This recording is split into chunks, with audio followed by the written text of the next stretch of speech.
This is call scapula dyskinesia. Left সাইডে দেখুন, left সাইডটা কতটা উঠে রয়েছে, প্লাস এটা হচ্ছে মিডিল, হ্যাঁ এটা হচ্ছে স্পাইন।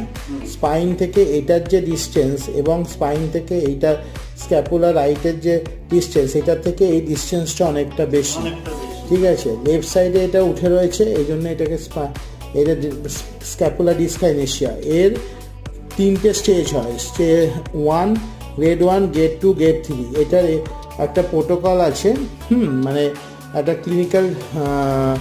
ক্লিনিক্যালি আমরা আইডেন্টিফাই করে এইটাকে আমরা কারেকশন করে এই স্ক্যাপুলা ডিসকাইনেশিয়াটা আমরা ঠিক করতে পারি।